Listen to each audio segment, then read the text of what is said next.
E aí, pessoal, vamos lá então, ó. Vamos falar aqui agora de MongoDB. Nós vamos entrar em um banco de dados aqui específico, um banco de dados não relacional.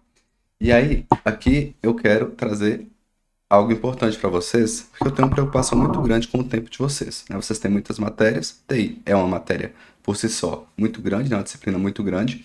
Então, veja só, esse primeiro bloco aqui de conteúdo, eu vou fazer uma revisão sobre NoSQL. Por que que eu vou precisar fazer essa revisão sobre NoSQL? Porque algumas questões de MongoDB remete à característica de NoSQL. Então, a gente vai fazer essas questões, tá? Vocês vão perceber que tem algumas questões de MongoDB que eles remetem a questões conceituais de NoSQL. Então, eu vou ter que fazer isso aqui com vocês.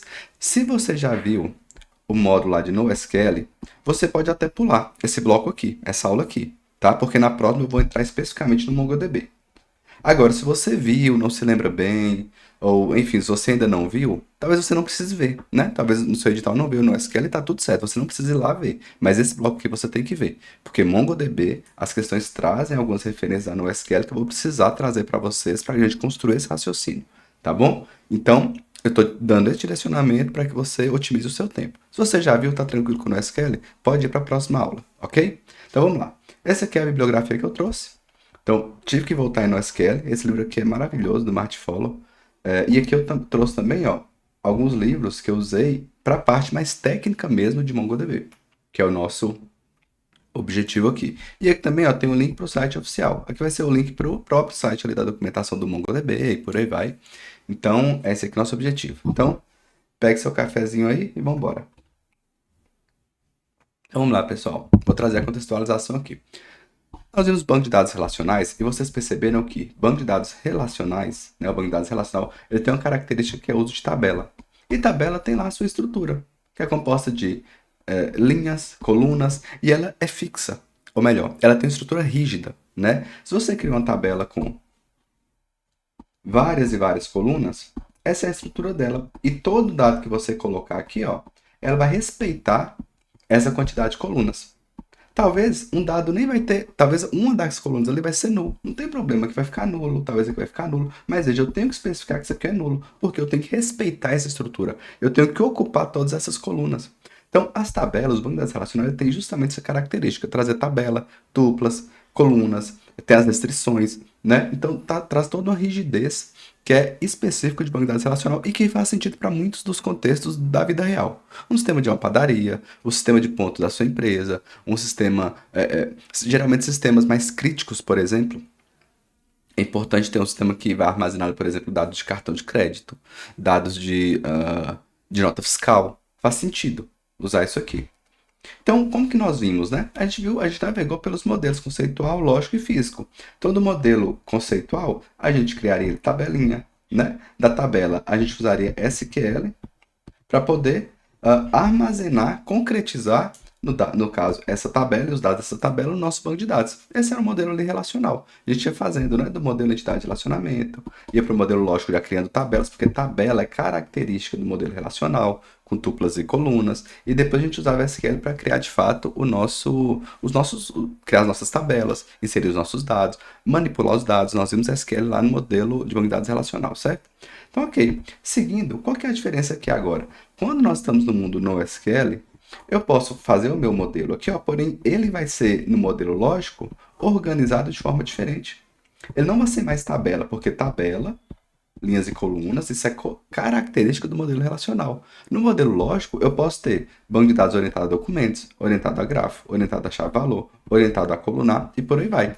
Orientado a colunas, né? Por aí vai. E aí, ou seja, eu tenho formas diferentes de representar os meus dados.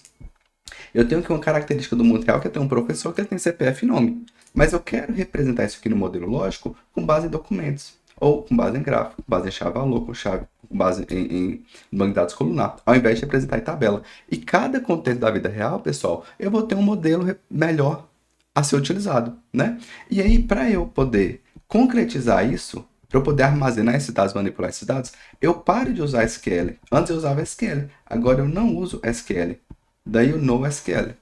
Por isso a gente chama de NoSQL. Ou seja, esses modelos aqui, ó, eles não exigem o uso de SQL. Alguns até permitem usar, mas não é obrigatório. Tem outras formas de você manipular esses dados que não é SQL.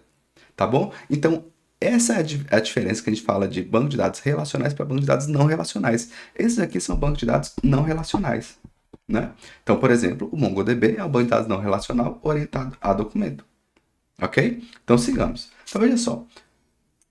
Essa imagem aqui, ela tem até um tempinho. Com certeza, hoje os dados, enfim, né, são muito maiores que isso. Mas vamos lá. Se a gente pega o Instagram, a gente pega uma quantidade absurda de dados, de stories. Então você vai pegar. Pessoal, eu estou trazendo os exemplos aqui para vocês perceberem quando que faz sentido o uso do NoSQL.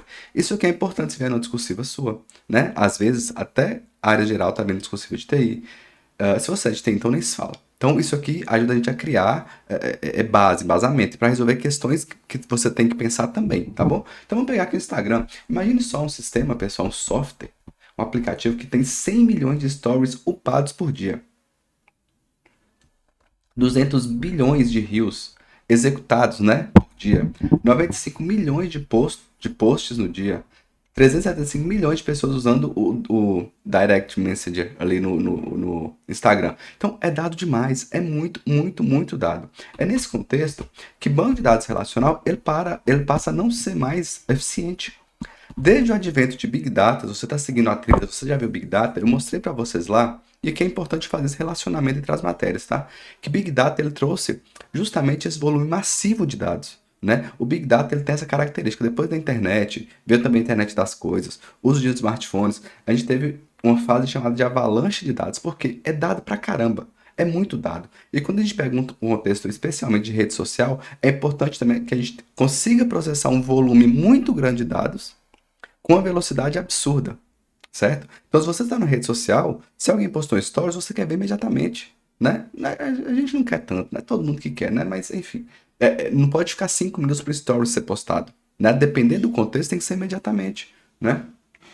Pensa no contexto aí de uma empresa que está fazendo um lançamento de um super produto e está transmitindo ao vivo. Ela quer que o usuário veja ali em tempo real. Ela vai lançar uma promoção ali, ó, durante a apresentação, as pessoas vão querer assistir, a empresa vai querer que essas pessoas assistem para elas poderem clicar rápido e comprar rápido, né? Então, isso tudo é muito importante, você processar essa grande quantidade de informações. Se você posta um comentário no Instagram, você quer que o comentário já apareça de imediato. Você não quer escrever um comentário e depois de 5 minutos ele ser postado. Você postou, ele já aparece para você, não é assim que funciona? Porque a velocidade é importante. Se você pega, se uma empresa lança um produto e ela quer acompanhar nas redes sociais como que as pessoas estão avaliando esse produto, ela quer saber em tempo real se esse produto está sendo bem aceito. Se ela fez uma propaganda comercial, ela quer saber se o comercial está sendo bem aceito. Caso não esteja sendo bem aceito, caso esteja sendo muito criticado nas redes sociais, a empresa de repente pode tirar esse comercial do ar o quanto antes, porque pode causar um dano para a imagem da empresa. Então isso tudo, pessoal, funciona o tempo todo. E a gente precisa de velocidade. São muitos e muitos e muitos dados, são muitas informações sendo processadas. E o banco de dados relacional, ele passou a não ser mais útil para isso, porque ele é lento, ele é moroso, ele é mais rígido. Ele não foi feito para esse contexto. Ele é lá da década de 70, 80, não tinha esse contexto que tem hoje. Então foi necessário criar outros mecanismos de armazenar dados para que a manipulação seja feita de forma mais rápida, ok? Então vamos lá. Pega um exemplo aqui para a gente ter uma intuição sobre como funcionam os bancos de dados no SQL. Há um tempo, eu fui pesquisar qual foi o post no Instagram que teve mais comentários, aquela coisa toda, e me trouxeram, né, nas minhas pesquisas, esse cara aqui, ó. É um russo. Eu nem sei se ainda é ele que tem esse recorde, mas não importa. Vamos lá. Olha só, esse post dele teve 42 milhões de comentários, 132 compartilhamentos, 554 mil curtidas. Mas vamos nos concentrar aqui, pessoal. Pensa no contexto de 42 milhões de comentários. 42 milhões de comentários. Ou seja, quando você clica aqui, ó, vai aparecer lá vários comentários. Vocês já perceberam que no Instagram, quando você clica no comentário, não aparece todos? Por quê, pessoal? Porque a gente tem que ter uma preocupação com a quantidade de dados que são trafegados. Já pensou você clicar aqui nesse botão e aparecer 42 milhões de comentários? Não faz sentido. Então você vai ver ali, por exemplo, sei lá, uns 10 comentários. Se você quer ver mais, você clica em ver mais, ele carrega mais. Ver mais, carrega mais. Por quê? A gente tem que ter o controle sobre a quantidade de dados trafegados. Se for trazer 42 milhões, vai demorar muito, porque vai ter que fazer uma pesquisa no banco, trazer, carregar tudo. Enfim, tem toda a explicação para isso. E aí, vamos supor aqui, ó, então que alguém clicou aqui, ó, vamos ver os comentários. Então veja, tem 42 milhões de comentários. A gente clicou, apareceu esse aqui, ó. Beleza, apareceram aqui 3 comentários, ok. E aí, pessoal, só nesse comentário aqui, ele tem mais 708 respostas. Então, se você clica aqui, ó, ele vai aparecer mais várias respostas referentes a esse comentário. Ou seja, é um comentário do comentário, certo? Não é isso? Então veja só como que é complexo isso aqui. Exige muitas camadas. Um banco de dados relacional seria muito crítico você lidar com isso aqui, certo? E aí vamos pensar aqui no seguinte, deixa eu dar uma olhada aqui, ó. Tá. Eu trouxe aqui um exemplo de como isso aqui funcionaria no banco de dados relacional para vocês conseguirem entender do que eu estou falando. Então, como funcionaria no banco de dados relacional? Olha só, eu teria lá o meu ID, desculpa, o meu post, vamos supor que é o post, o identificador dele é 3, o meu usuário, que é esse cara aqui, né, o ID do usuário é 123, e aí teria o texto. Vamos supor que ele colocou um texto aqui, ó, a descrição do post dele, que é uma nova parceria, e vai ter a data desse post. Beleza, são os dados armazenados referente a esse post. Aí vamos lá. Uma vez que tem esse post, eu vou ter que ter uma outra tabela, isso aqui é uma tabela do post, né? Eu vou ter que ter uma outra tabela para os comentários. Vem comigo, eu quero que você só tenha uma intuição disso aqui, tá? Não anota nada. Só entenda. Então aqui você tem os comentários. Então quando você clicou aqui, eu vou ter os comentários, mas veja, esse comentário aqui ó, é do post D3. Então veja, eu estou falando desse post, que é o ID3. Ó, eu estou fazendo um join, eu estou tentando fazer relacionamento. Isso é muito custoso, mas vem comigo. Estou fazendo aqui então um relacionamento com o post de D3, beleza. E aí vai ter o comentário, ó. Então teve esse comentário aqui, ó, que o ID dele é 100.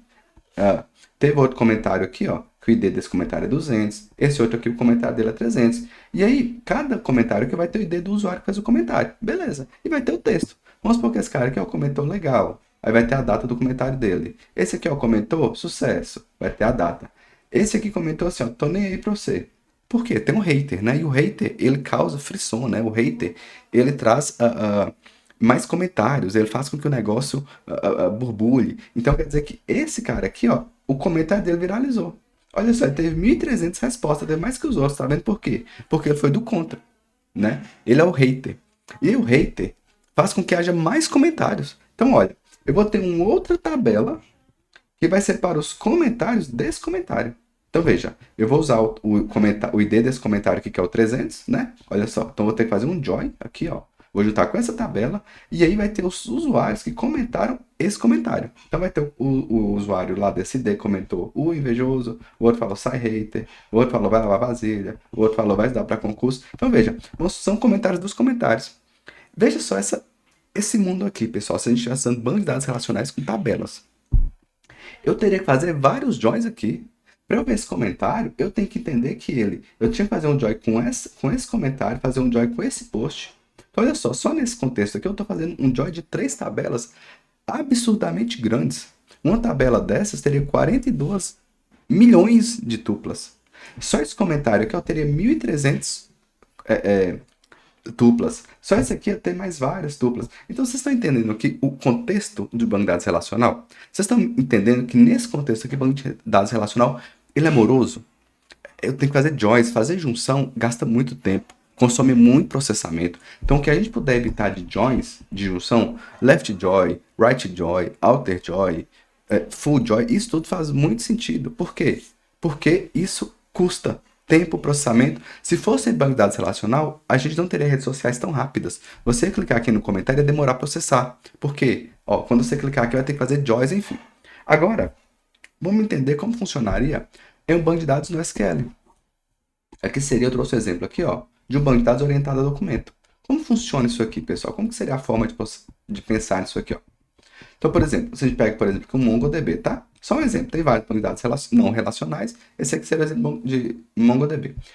Esse caso aqui, pessoal, o que eu iria fazer? Eu armazenaria no meu banco de dados, ao invés de eu armazenar várias tabelas, eu armazenaria isso aqui, ó. Isso aqui é um formato chamado JSON, tá? Um formato de arquivo chamado JSON, que ele tem essa estrutura. Ele vai ter chaves, enfim, é a estrutura dele, tá? É a forma de organizar ele. E como que seria isso? A gente teria uma característica aqui de armazenar o que eu posso chamar de um todo agregado. Então, ao invés de eu ter várias tabelas e cada tabela contém uma parte do que eu preciso, aqui não, eu tenho um todo agregado que já tem tudo que eu preciso aqui. Ou seja, se eu quero trazer esses dados para cá, eu venho aqui, eu busco esse todo agregado e já trago tudo que eu preciso. Eu não preciso buscar de várias tabelas e fazer joins. Eu vou trazer esse todo agregado, esse bloco, e vou trazer para cá porque vai ter tudo que eu preciso. Então veja só, vamos dar uma analisada em como ficaria a nossa vida. Ó. Eu tenho o post, tá aqui, ó, post D3, usuário 123, o texto dele lá seria nova parceria, a data, beleza, tá aqui o meu post. Embaixo aqui eu já traria os comentários. Olha só os comentários. Vai ter o comentário 100, né, que vai falar lá legal. Vai ter o comentário sucesso, que seria o próximo comentário. Vai ter o comentário, tô nem aí pra você, que seria o terceiro comentário. Veja, isso aqui, ó, é o referente a essa tabela nossa aqui, ó, né? Olha só os comentários legal, sucesso, tô nem aí pra você. Ó, o D do usuário, ó, 100, 200, 300. Aqui o usuário, ó, 100, 200, 300. Então vocês estão vendo? Eu tô organizando essa informação de forma diferente. Eu estou organizando numa forma que a gente poderia chamar de documento, que usa o JSON, né? O JSON é um formato mesmo. É esse formato, ó, com chave, com colchete, na verdade, né? Com chave, com o nome aqui, ó. Com a chave aqui, depois o valor, chave, valor e por aí vai. Depois a gente fala um pouco do JSON. Mas veja só.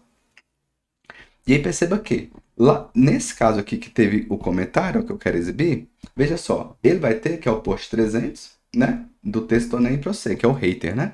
E o hater, o que ele vai fazer? Dentro dele, ele vai trazer o comentário do comentário. Então aqui, ó, já vai trazer também os comentários que estão aqui, ó. Então vocês estão me entendendo? Olha só, eu trouxe um todo agregado que ele já me vai trazer todas as informações que eu preciso mostrar para o usuário.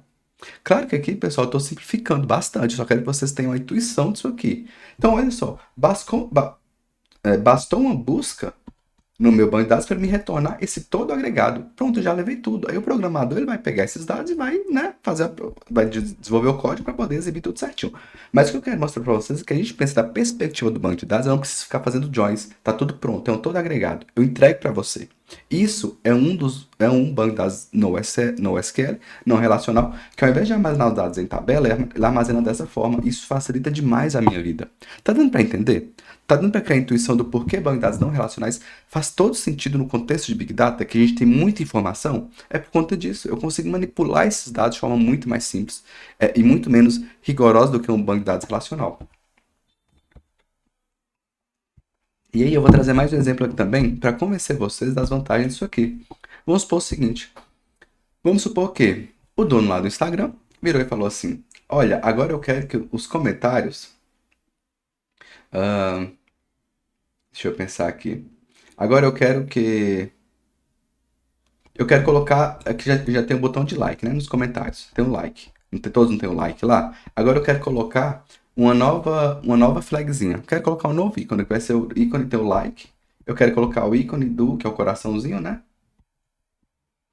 E agora eu quero colocar justamente aqui o ícone ah, de denunciar. Vai ter agora o link de denúncia. Então você vai colocar aqui, ó, agora nos posts aqui vai ter um link aqui, uma bandeirinha que é para você denunciar. Se você quiser denunciar, finge que isso aqui é uma bandeira, tá? De denunciar o post. Teve um post lá que o cara foi, sei lá, racista, o cara foi o spam, aí eu posso ir lá e denunciar. Beleza. Então agora eu quero fazer isso. Como que eu faria para colocar esse botão de banco de dados relacional? Vamos voltar aqui, ó. Como que eu teria que fazer isso aqui, ó? Uma vez que eu mudei isso, eu vou ter que criar uma nova coluna na minha tabela. Agora vai ter a coluna aqui, ó, denunciar. Porque se o cara clicar em denunciar, vai armazenar aqui que denunciou o post. Então, para cada eu teria que ir lá na estrutura da tabela e colocar mais uma coluna por conta desse denunciar. Entende? Eu teria que fazer isso para todo mundo. Mas ah, ah, vamos supor que nem todo post cabe um denunciar. Vamos supor que esse denunciar só vai aparecer, esse botão só vai aparecer se o Instagram detectar que tem palavras-chave ali que causam denúncia. Então não é todo mundo vai ter denunciar. Alguns posts só vai ter denunciar. O Instagram com a inteligência artificial, ele vai ver ali, vai ler o texto, vai saber que opa, esse texto aqui parece ter uma carinha de spam. Então, esse aqui eu vou ativar o botão denunciar. Então, olha, esse comentário não vai ter denunciar, esse vai ter, esse não vai ter. Porém, no banco de dados relacional, vai ter que ter uma coluna só para isso, mesmo que quase nenhum tenha o botão denunciar. Só esse aqui vai ter, ó. Não importa, os outros vão ter que ter essa coluna da mesma forma. Nem que nessa coluna tenha um null. Mas vocês estão percebendo que eu tenho que criar uma coluna inteira para milhões de dados, só porque alguns deles pode ter a flag denunciar ativa? Porque o banco de dados relacional é isso, eu tenho que ter essa estrutura feita, eu tenho que mexer no esquema dele, eu tenho que mexer na estrutura. Agora, o não relacional, o que eu poderia fazer? Vamos supor que o Instagram detectou que ó, nesse comentário aqui, ó, esse cabe um denunciar. O Instagram Inteligência Artificial viu que tem palavras aqui que remetem a um, sei lá, algo que é crítico, né? E ele vai habilitar o denunciador. O que ele pode fazer? Ele pode vir só nesse comentário aqui, ó. Vamos supor que aqui, ó, está no comentário do comentário, né? Aí ele pode vir só aqui e colocar aqui, ó, denunciar. Pronto.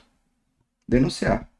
Eu vou colocar aqui, ó, sim, como se fosse habilitado, né? Então veja, pessoal, eu coloquei o denunciar somente aqui. Em mais ninguém.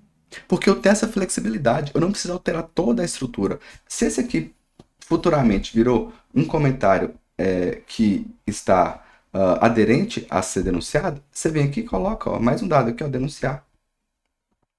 E coloca lá, por exemplo, sim, né? Tá habilitado. Vocês estão me entendendo? Eu não preciso alterar tudo. Eu só vou lá onde eu preciso. Porque os bancos no SQL eles me dão essa flexibilidade. Ele é mais flexível, ele não é rígido.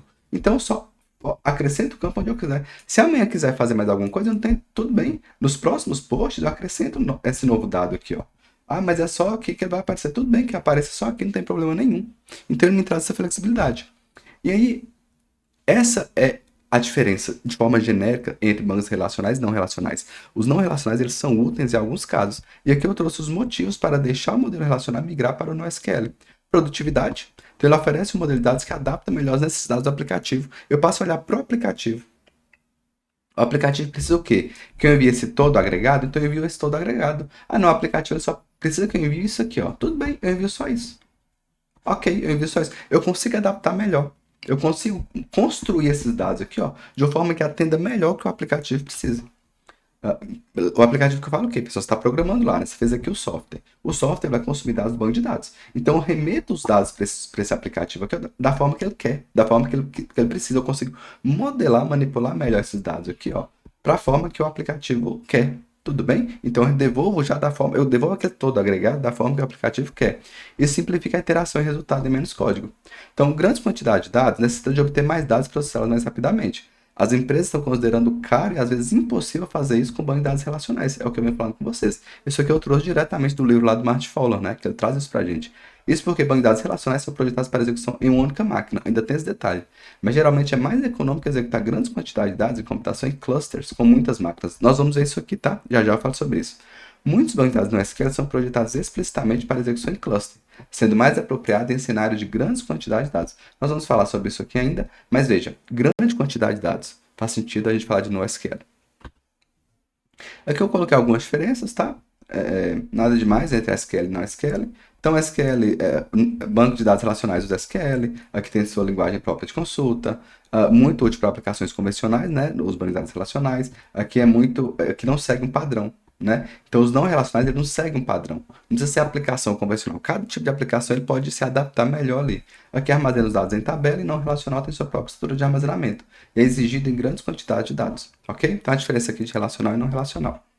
E aí, pessoal, eu trouxe aqui mais um exemplo para vocês. Vamos pegar o carrinho de compras da Amazon, porque a partir daqui nós vamos seguir com algumas outras questões aqui. Pense na seguinte situação. Eu fui lá na Amazon, enchi meu carrinho de compras. Então eu trouxe lá, ó. Trouxe um livro aqui de ITIL, um livro de sistema de banco de dados, Java, NoSQL e por aí vai.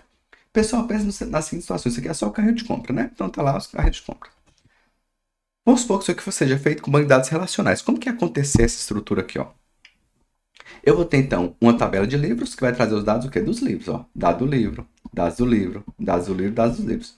Eu vou ter que ter também, nessa mesma tabela, então você clicou lá no carrinho de compra. Aí o que vai acontecer por trás? Eu vou ter que fazer uma relação entre várias tabelas, porque cada tabela armazena o tipo de informação que é necessária aqui. Aí eu fui lá, então eu vou precisar da tabela de entrega, porque, olha só, ele está falando aqui a data que vai ser entregue, ó. O que mais eu vou precisar? Eu vou precisar também da tabela de pedidos, porque ele vai me falar aqui, ó, a quantidade de pedidos, ó. O número de pedidos é 1, ó, tá vendo? Eu vou precisar também da tabela de itens pedidos. Por quê? Esse pedido meu, olha só, ele vai ter um subtotal aqui, ó, de 457 então vamos ver, o nosso pedido aqui, ó, ele vai ter o total de 457 e ele é composto desses itens aqui, ó, esse item, esse item, esse item e esse item, ou seja, 4 livros. Então olha só, apenas para o carrinho de compra eu fiz uma relação aqui básica de 4 tabelas diferentes, porque cada tabela armazena o seu dado, mas para imprimir essa tabela que é cheia de informações, eu teria que fazer joins aqui de várias tabelas, ok? Então eu trouxe aqui um exemplo. Tá vendo que isso aqui é custoso? E aí você pensa aqui, pessoal, é um carrinho de compra. Carrinho de compra não é nada crítico. Carrinho de compra, se tiver algum problema, só não vai carregar o seu carrinho de compra e tá tudo certo. A Amazon pode acabar deixando de vender por isso? Pode. Mas também não é algo crítico, ninguém vai morrer, né? Não é avião, não é um sistema de avião que vai fazer o avião cair, não é um sistema financeiro que pode levar uma empresa, né, a ter um prejuízo absurdo, nada disso. Carrinho de compra, beleza. Agora, como seria se fosse usando um banco de dados no SQL? O que eu poderia fazer? Olha só, poderia ter um documento e esse documento já traria absolutamente tudo que tem nessa página. Eu sei que ficou pequenininho aqui para você, mas no slide aí você vai conseguir ver, tá bom? Então, olha só, o que que tem aqui pra gente, ó? Vou dar uma olhada aqui. O que que tem aqui pra gente, ó? Eu vou ter aqui, por exemplo, ó, já todos os dados desse produto aqui, ó. Aqui tem o título, o autor, o preço, a entrega. Tá vendo a data de entrega? Tá aqui, ó. Lá seria uma outra tabela. Aqui tem o título e o autor do livro. Seria uma outra tabela no relacional. Já tá tudo aqui, ó. Aqui vai ter o título desse livro. Então, olha só, cada bloquinho desse aqui, ó, se refere a um desses livros. E aqui no final, ó, o que que tem? Aqui no final vai ter a quantidade e o total. Então veja, eu peguei um todo agregado e já entreguei para você. Não preciso fazer join nenhum. Eu peguei um bloco agregado e entreguei para você só plotar na tela, mostrar na tela. Né? Então, entendeu aqui como faz sentido também o uso de banco de dados não relacional nesse contexto? É algo que não é crítico, é algo que exige muitas informações, então poderia simplesmente usar banco de dados não relacional? Usa? Não sei, talvez não. Talvez não banco de dados relacional mesmo, até porque isso aqui é muito simples, né? Mas eu só quero que você tenha a intuição. Então, esse é mais um exemplo de uso de banco de dados não relacional. E aí, pessoal, a gente entra no próximo tópico, isso aqui é muito comum em questões, que é o modelo de distribuição, porque aqui também vai ter uma diferença entre banco de dados relacional e não relacional. Então, olha só, a gente tem um modelo de distribuição chamado fragmentação, ou sharding. Essa palavra, lembre dela, é uma palavra esquisita, mas ela cai em prova, tá? Ela suporta a escalabilidade horizontal, colocando partes diferentes dos dados em servidores diferentes, cada um destes executando suas próprias leituras e gravações. A carga fica bem balanceada. Acho que eu vou voltar aqui daqui a pouco. Eu vou dar um exemplo e a gente volta ali na teoria. Então vamos lá. O que acontece, pessoal? Quando a gente está falando de banco de dados relacionais, a gente tem o seguinte contexto. Eu vou ter um banco de dados relacional, e aí o mundo inteiro, se a gente pega o exemplo da Amazon, por exemplo, o mundo inteiro acessa o site da Amazon. E aí, o banco de dados relacional, ele teria que ser acessado aqui, ó. Ele foi feito, eu até falo disso aqui um tempo, ó. Olha só, quer ver? Deixa eu voltar aqui um pouquinho, ó. Bancos de dados relacionais são projetados para execução em uma única máquina, ok? Então vamos lá. Quer dizer que todas as execuções, sei lá, o pessoal dos Estados Unidos está acessando a Amazon, da América do Sul, da América do Norte, da África, da Europa, da Oceania, está todo mundo acessando aqui, ó, uma máquina. Só estou simplificando para vocês entenderem, tá? Claro que tem outras arquiteturas, mas para vocês entenderem. Porque banco de dados relacional seria isso. Imagina isso aqui, ó, ser muito acessado. Todo mundo, muitos e muitos acessos. O que ia acontecer? Eu ia ter que fazer uma escalabilidade vertical nesse servidor. O que é escalabilidade vertical? É eu trazer mais recursos para esse servidor. Então, eu iria fazer o seguinte, ó. Eu iria trazer mais memória, mais capacidade de processamento. Eu poderia trazer, por exemplo, mais CPU, eu poderia trazer mais memória, eu poderia trazer mais HD. Por quê? Porque esse servidor precisa ser mais robusto. É como se fosse uma geladeira, essa geladeira vai crescendo, porque tem muita requisição. Tá todo mundo acessando aqui, então preciso fazer uma escalabilidade vertical. Vertical, vou crescendo ele, vou trazendo mais recursos para ele. Isso é muito característico de dados relacionais. Agora, num contexto de Big Data, de muitos dados, redes sociais, isso aqui pode ser um problema. Porque são muitos e muitos e muitos dados. Quando a gente vai para o banco de dados não relacional, a gente pode fazer isso de forma diferente. A gente pode deixar de fazer a escalabilidade vertical para fazer a escalabilidade horizontal. O que seria isso? Eu tenho aqui a minha máquina. Vou apagar aqui, tá? Eu tenho aqui a minha máquina que ela está processando os dados. Se de repente está tendo muitos acessos, o que eu posso fazer? Eu posso fazer escalabilidade horizontal. Eu posso colocar uma outra máquina aqui do lado e dividir essa distribuição dos dados. Então, olha só. Pode acessar aqui também, ó. Ah, mas tem muito acesso, tá tendo muito acesso, Black Friday, aquela coisa, muito acesso, tá tendo uma promoção. Ok, eu coloco mais máquina. Então, veja, eu coloco mais máquinas comuns aqui, ó, uma do lado da outra, e elas conversam entre si, né? E eu tô fazendo escalabilidade horizontal. Então, veja, a vertical, eu pego uma máquina, vou colocando mais poder de processamento nela, isso é muito caro. Você fazer isso numa máquina única é mais caro do que você ter várias máquinas comuns, ou seja, máquinas que não têm tanta capacidade de processamento assim quanto uma só teria. Elas são máquinas com menor capacidade de processamento, mas são muitas. Então são muitas máquinas mais simples processando dados. Elas vão colaborando entre si. Tudo bem? Então isso aqui é muito característico de banco de dados não SQL. A gente tem essa característica de processamento essa característica de escalabilidade horizontal. Isso aqui, ó, essa escalabilidade que tem várias máquinas e elas conversam entre si, a gente chama de cluster. Ou seja, é um todo lógico, mas é como se fosse uma coisa só, mas na verdade são várias máquinas que conversam entre si. Isso é um cluster. Então, o NoSQL, ele serve para isso. Ele foi pensado nisso. Então, se a gente pensa no contexto de rede social, por exemplo, faz muito sentido eu ter várias máquinas espalhadas no mundo, elas conversam entre si, a depender da arquitetura. Vamos supor que a gente fala de uma arquitetura em que elas precisam conversar entre si, mas Pra gente que está de fora, pra gente usuário, é como se fosse um todo único. Eu mandei uma requisição, salvou em algum banco de dados. Qual? Tá no Brasil, tá nos Estados Unidos, tá na Europa, não importa. Para mim, importa que eu mandei um registro e ele registrou. Então, isso aqui seria uma característica muito importante do NoSQL. E aí, vamos voltar aqui para o nosso exemplo, por quê? Quando eu falo de sharding, de fragmentação, a gente está falando de, olha só, eu tenho um contexto em que há muitos dados a serem inseridos, uma quantidade absurda, eu tenho que pensar na capacidade de processar esses dados, de inserir esses dados, de consultar esses dados. Então, o que eu posso fazer? Eu posso fazer a fragmentação. Vamos pegar o exemplo do carrinho de compra? O que eu posso fazer, pessoal? Vamos supor que a Amazon decida fazer assim, ó. Os carrinhos de compra das pessoas que fizeram requisição da América do Sul, elas vão ficar armazenadas no servidor de Brasília ou de São Paulo. Quem é lá da América do Norte e está usando o carrinho de compra da Amazon, mas o usuário é da América do Norte, não é possível saber isso, os dados do carrinho de compra vão ser armazenados nesses dois servidores. Se é da Europa ou da África, os dados de carrinho de compra vão ser armazenados nesses servidores. Se for lá da Austrália, vai ser armazenado nesse servidor. Então veja, eu estou fragmentando. Eu peguei, ao invés de colocar tudo em um único servidor gigantesco, receber todas as requisições do mundo inteiro, não. Cada continente vai ter o seu servidor para chamar de seu.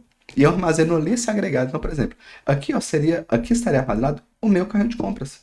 O meu agregado, o meu documento. Tá vendo? Esse documento aqui, ó, ele vai estar armazenado no servidor aqui, ó, que está em São Paulo. Eu estou aqui em Brasília, mas o servidor está lá em São Paulo. Ou seja, isso facilita a vida, pessoal. Por quê? A requisição não precisa ir lá para os Estados Unidos. Cara, tá aqui do meu ladinho, ó, vai para São Paulo. Ah, mas tem uma pessoa aqui na Groenlândia.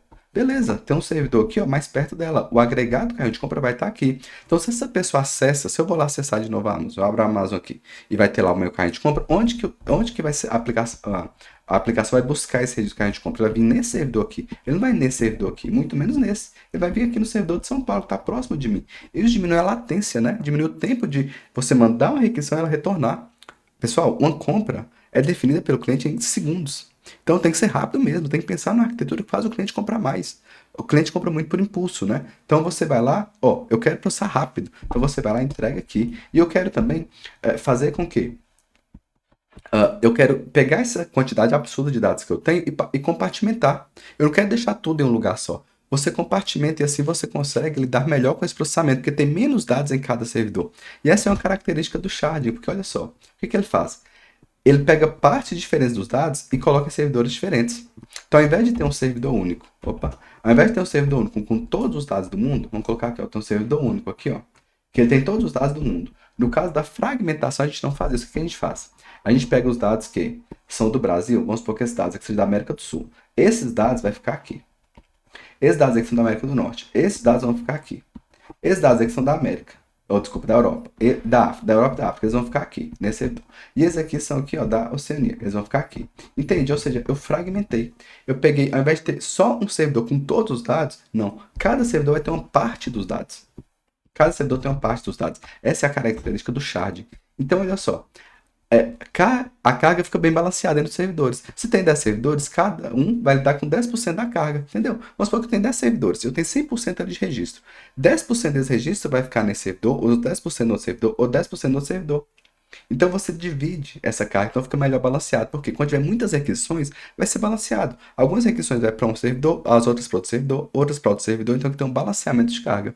Então o ideal é agrupar comunidades que são normalmente acessadas em conjunto, de modo que os agregados se destaquem como uma unidade óbvia de distribuição. Por exemplo, o carrinho de compra. Ele é um agregado único, ele é um agregado óbvio de distribuição. Né? Exemplo, se eu souber que a maioria dos acessos a determinado agregado é baseado em localização física, pode colocar os dados próximos do lugar onde são acessados, que é o exemplo que eu trouxe. Né? Se a gente pega aqui, se a gente quer fazer essa distribuição, esse sharding, né? Essa fragmentação com base em localização física, eu vou colocar as requisições que vêm da América do Sul aqui. Agora vamos supor que eu queira fazer isso por ordem alfabética. Se o cliente tem o nome de A até F, fica nesse servidor. Se é de G até K, fica nesse servidor. Pessoal, não tem problema. O que eu estou falando aqui é justamente dessa divisão, né? Da gente fazer a fragmentação. Então, veja só. Na fragmentação, cada segmento grava seus próprios dados. Então, as requisições que chegam aqui, ó, ele vai gravar e ler os dados que são daqui. Já esses dois servidores, vão lidar com as requisições que vêm aqui da América do Norte. Esse servidor vai lidar com os dados que vêm aqui, ó, da Europa e da Ásia. Da Europa, eu esqueci da Ásia, né? Ó, aqui tá dando com Europa, Ásia e África. Nossa, esse servidor aqui ficou com muita gente. Então, olha só, todas as requisições aqui, ó, estão vindo daqui. Tudo bem? Então, veja, cada um vai lidar com o seu respectivo dado. E tudo bem, eles podem conversar entre si, tá, pessoal? Isso não impede que eles não conversem entre si, que eles não tenham... Claro que vai ter backups, né? E por aí vai, mas essa é a fragmentação. Tem uma outra forma de distribuir os dados que é por meio da replicação. Nesse caso, um nó é designado como mestre, o qual é a fonte oficial dos dados e geralmente fica responsável por processar quaisquer atualização desses dados. Os outros nós são escravos ou secundários. Hoje em dia, alguns livros nem usam mais o termo escravo, tá? Mas era muito comum usar o termo master slave. Hoje, algumas provas ainda trazem escravo, é um termo que, né, é muito debatido. Então, algumas literaturas usam de secundário. Eu mantive escravo aqui porque faz sentido, algumas provas ainda trazem esse termo escravo. Então, vamos lá. Qual que é a ideia aqui? É que a gente vai ter um mestre. Olha só, o mestre está aqui, ó. Então, todas as requisições vão chegar nele. Ele é o mestre. E ele vai pegar essas requisições, chegam aqui, vai distribuir entre os nós escravos. Os servidores estão espalhados, né, estão distribuídos ao redor do mundo, mas eles conversam entre si. Então vai ter um master que ele recebe os dados e ele distribui entre os escravos. Então olha só, ele replica os dados em múltiplos nós. Tudo bem? Então olha só. Um processo de replicação sincroniza os dados com os escravos com o mestre. É excelente para solicitações de leitura, pois se aumentar a demanda, basta adicionar mais nós escravos secundários. Por outro lado, fica muito limitado pela capacidade do mestre de processar as atualizações e transmiti-las adiante. Logo, não é muito bom para conjuntos de dados com muito tráfego de gravação. Então, qual que é a ideia aqui, pessoal? Vamos pegar um exemplo que se grava muitos registros. Se você grava muitos registros, um banco de dados tem muita inserção, né? Gravar registro. Então, pensa no sistema que você insere muitos dados. Insere muitos e muitos e muitos dados. Olha só, você vai ter somente um servidor, somente um mestre vai receber esses dados. Então, ele pode acabar virando um gargalo, né? Então, esse caso aqui é útil para qual situação? Aquela situação em que você não tem muita gravação, mas você tem muita leitura. Por quê? Você gravou aqui, ó. Uma vez que você gravou, você replicou esses dados para os demais servidores. Você replicou. Então, os dados estão replicados, né? Só que veja, como tem pouca gravação, não tem problema ser um servidor só mestre lidando com a gravação. Agora, se tem muita leitura, tá tudo bem. Por quê? Porque você pode ler desses outros servidores. Tudo bem? Então, veja só, o mestre recebeu o dado. Você foi lá e fez um cadastro no formulário. O mestre recebeu essa informação. Ele recebeu essa informação, ele replicou entre os outros nós. Então, quando você, ou quando alguém for ler esses dados que foram gravados, tudo bem, porque tem vários servidores com esse dado replicado. Então, ele pode ler de vários servidores. Entende? Então, por isso que ele é útil para casos em que tem muitas leituras e pouca gravação, porque a gravação é só no mestre. Aí ele replicou. A leitura tem vários servidores para serem lidos, então tá tudo bem. Então, outra vantagem é a resiliência de leitura. Se o mestre falhar, os escravos ainda poderão lidar com as solicitações de leitura. Então, olha só, se esse gargalo aqui falha, vamos supor que você saiu do ar. Não tem problema, por quê? Se o sistema ele é de leitura, ou seja, você está fazendo select ali, né? Você está fazendo seleções ali usando SQL, não tem problema, por quê? Ele pode ter ficar de fora, mas olha só, está tudo replicado aqui, ó. Então eu posso ler esses dados em outros servidores. Opa, deixa eu voltar. E outra desvantagem é a inconsistência, pois há o risco de clientes diferentes lendo os escravos vejam valores diferentes, pois as alterações não foram todas propagadas para os escravos. A gente vai ver isso aqui daqui a pouco, mas olha só, qual que é uma característica desse banco de dados no SQL? Porque, pessoal, pode acontecer o seguinte, ó. Você inseriu aqui, ó. Deixa eu pensar um caso aqui, ó. Vamos supor que você veio aqui e inseriu um dado, certo? Você inseriu um dado aqui. Os outros, deixa eu pensar um caso aqui. Vamos supor que você veio que atualizou a sua fotinha do Instagram. Tem aqui o Instagram, você foi lá e atualizou a sua fotinha. Sua fotinho, né? Fotinho que fala. Você atualizou aqui a sua fotinho. Isso vai ser replicado. Porém, essa replicação, pessoal, então sua fotinho aqui é um X, né? Agora é um X, ó. Antes era um Y, você atualizou e está sendo replicado. Ou seja, cada servidor aqui agora está sendo replicado. Sua foto aqui agora é um X, ó. Todo mundo está vendo isso. Porém, isso leva um tempo. Pode ser que nesse servidor aqui ainda, ó, nós tenhamos um Y. Por quê? Era a sua foto antiga. Quando você atualizou para o X, você escreveu. É o X, ele está sendo replicado. Veja, essa replicação leva um tempo. Por mais que seja milésimos de segundo, leva um tempo. Então pode ser que a pessoa que acessou aqui o seu perfil, né, você tem lá o seu crush ali, que acessou o seu perfil, vai ver sua fotinha Y. Por quê? Vai ver sua fotinha Y. Porque ainda não chegou a replicação aqui. Então vai ter uma inconsistência eventual. Tudo bem? Até que vai chegar um momento que vai atualizar. Beleza. Opa, atualizou. Ótimo. Mas vai ter essa característica. Isso é característica de unidades não SQL. Não SQL. Por quê? Você atualizou, mas ele vai replicar. Essa replicação leva um tempo. Então, eventualmente, algum servidor, quem for ler nesse servidor, vai ver a foto antiga. Até que ela vai chegar aqui e vai ser sincronizada. Tudo bem?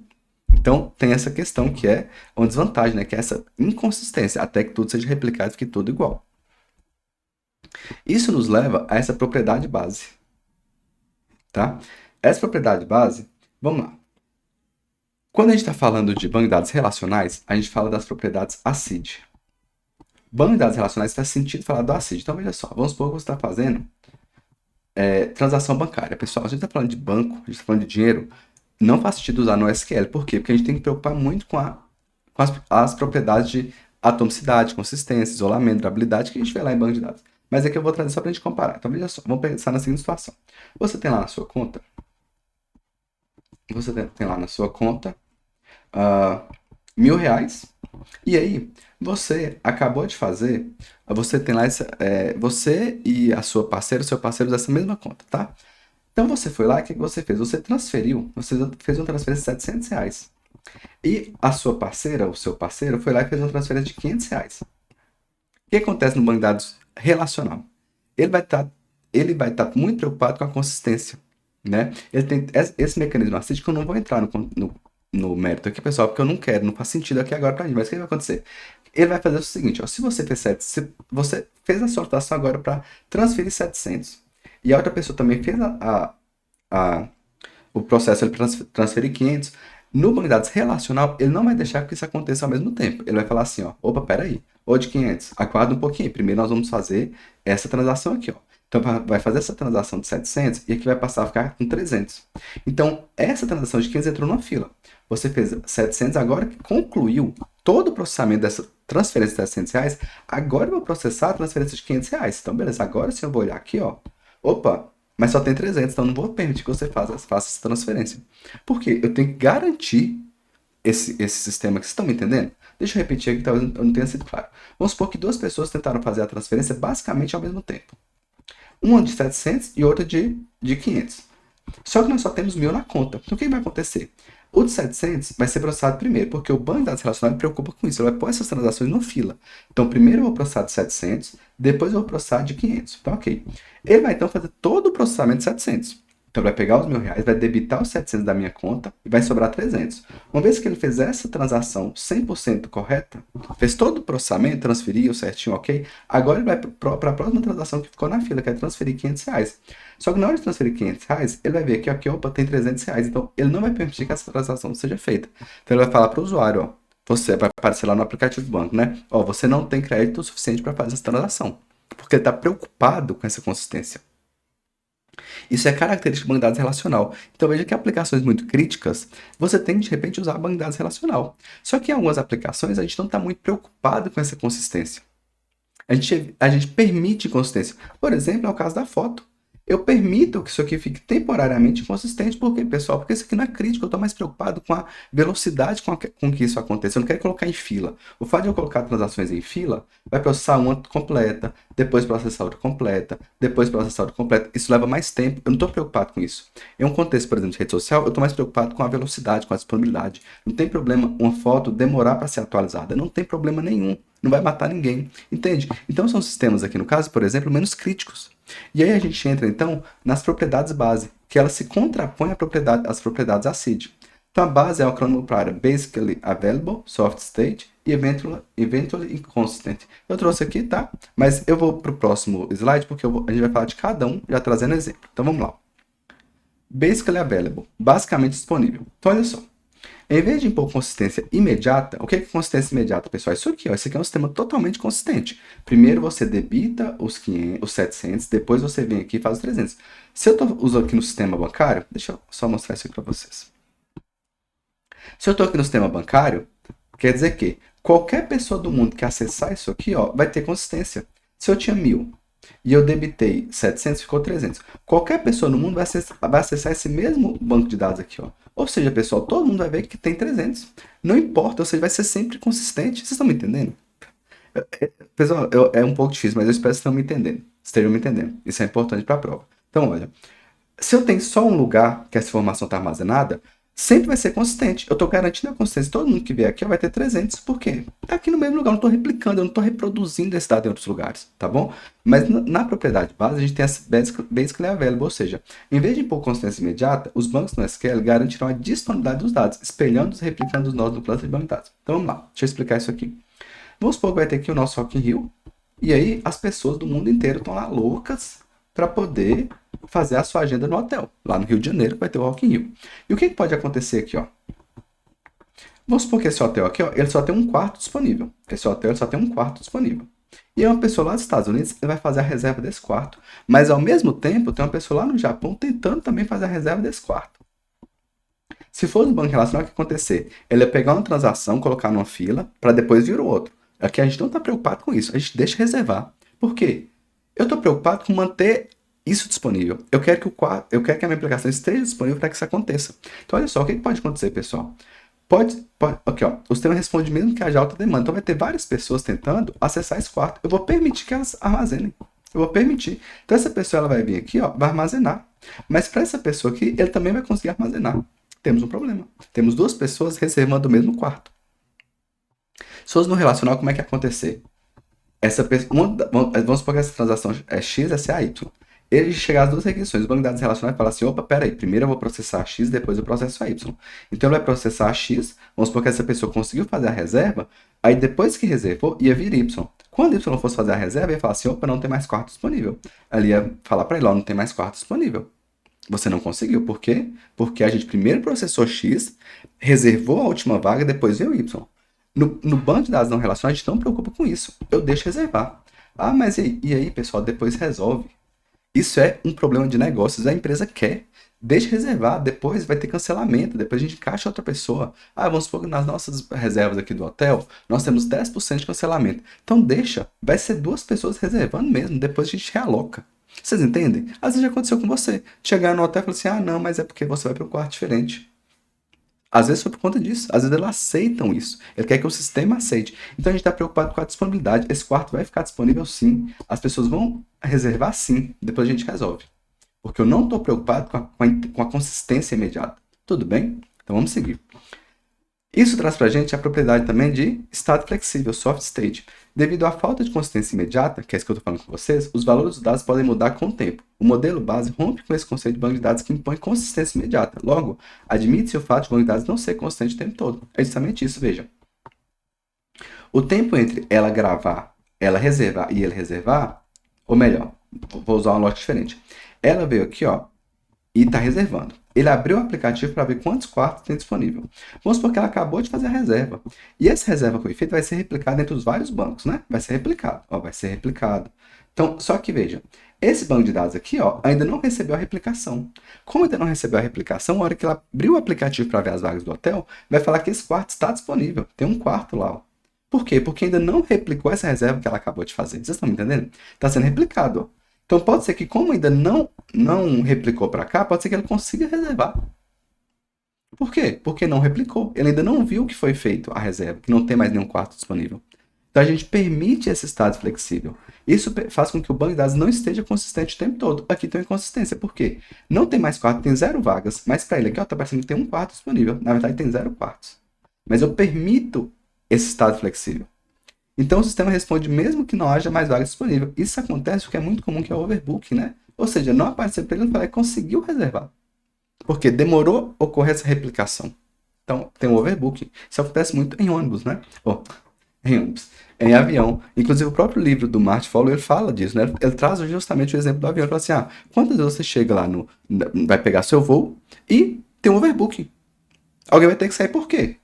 Muitas vezes é por conta disso, porque aceita que seja assim. Próximo, eventualmente consistente. O fato de que o base não impõe consistência imediata não significa que nunca atinja. No entanto, até que isso aconteça, nós podemos ter inconsistência, ou seja, podem não refletir a realidade. É o mesmo exemplo. Essas propriedades, elas se conversam, né? Então, veja só. Em algum momento, pessoal, o que é o eventualmente consistente? Em algum momento, vai acontecer essa consistência. Só que vai demorar um pouco. Ele tem um estado flexível, ele aceita que haja essa consistência, mas em algum momento essa consistência vai acontecer, porque em algum momento essa replicação vai chegar nesse servidor aqui, ó, e vai estar todos consistentes. É o mesmo exemplo que eu trouxe lá para vocês da foto, né? Em algum momento essa foto vai estar armazenada, vai estar consistente em todos os bancos de dados espalhados, distribuídos ao redor do mundo. Então isso é o eventualmente consistente, ok? Então, pessoal, é isso. Esse é o que eu queria trazer para vocês. Vocês vão ver que nós vamos precisar disso para algumas questões. Eu sei que a aula ficou longa, mas eu queria trazer tudo nesse bloco só. E aqui, ó, se você ainda não viu o NoSQL, você também já está vendo o NoSQL, tá? Às vezes a prova está só no SQL. Aqui é porque a gente vai entrar em banco específico. Mas se você estiver vendo só no SQL, isso aqui é NoSQL purinho. Esse é outro temático. Então aqui, na verdade, a gente fez um resumo de NoSQL que é útil para alguns editais, que nem só NoSQL, tá bom? Então na próxima aula a gente já entra aqui no nosso assunto da vez, tá bom? Até mais. Espero ter conseguido feito você entender. Não é fácil, é muita coisa, qualquer coisa vocês me chamam. Mas eu tentei desenhar para vocês. Até.